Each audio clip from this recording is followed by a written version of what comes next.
Hello there, this is Abby from Devon with Love UK, and I'm just going to run through a quick Kitchener stitch tutorial for you on my spring flower socks.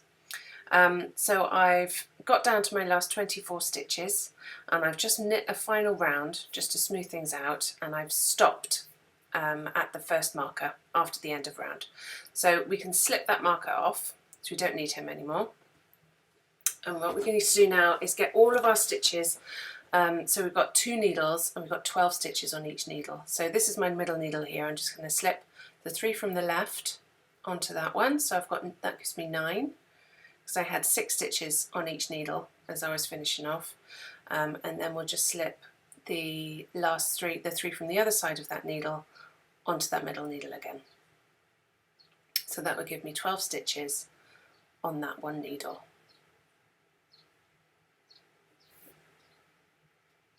There we go, there's 12 stitches on one needle. This here that we're looking at, that's the sole of the foot.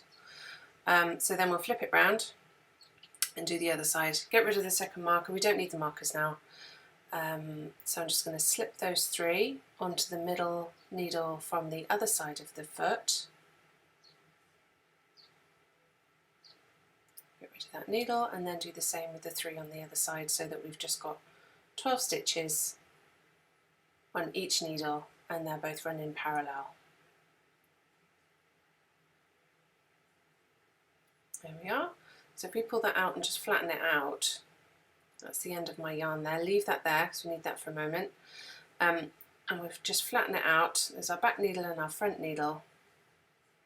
And you can see we've got a nice rounded toe. So we're looking at the sock from the top now, from above the sock. So we are ready to get going. We need a darning needle.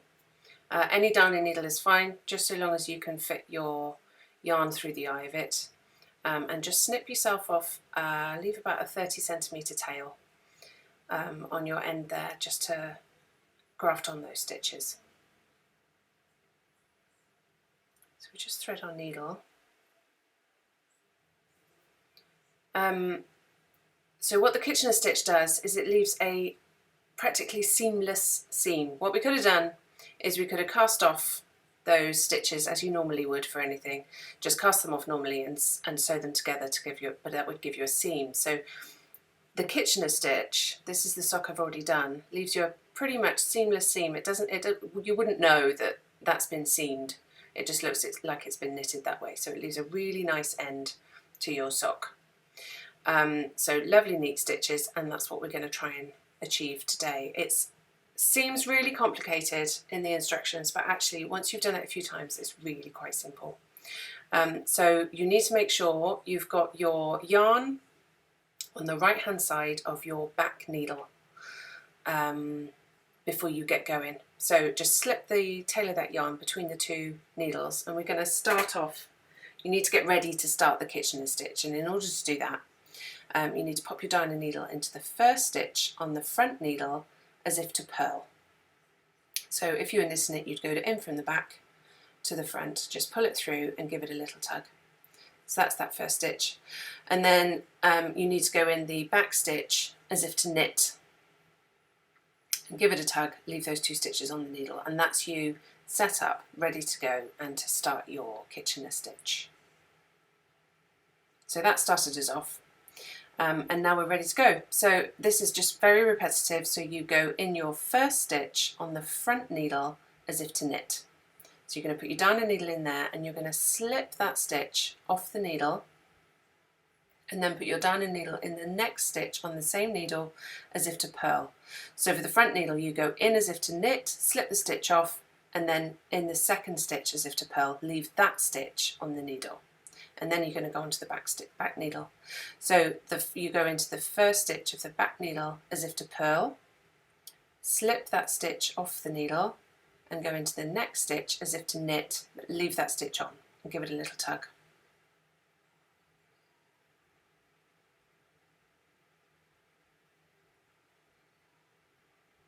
And then you just repeat that all the way along until you've got no stitches. So if we just go along now, and we go in the first stitch on the front needle as if to knit,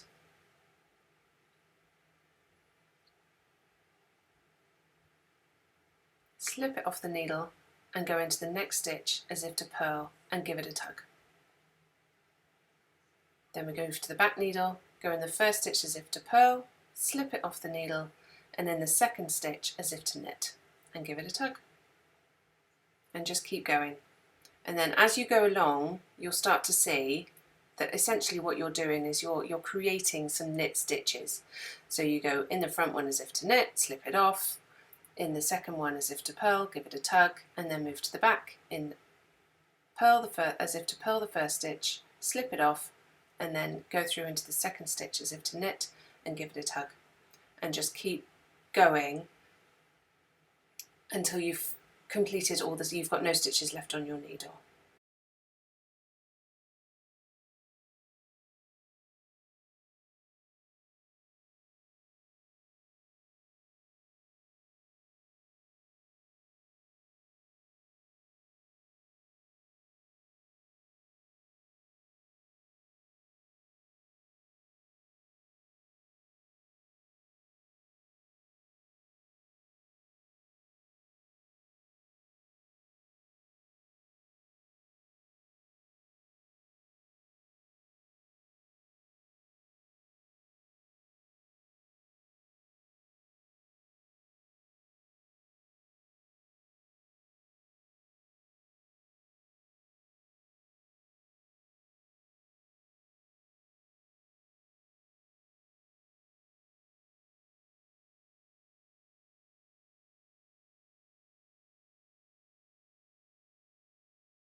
So I've just got to my last two stitches.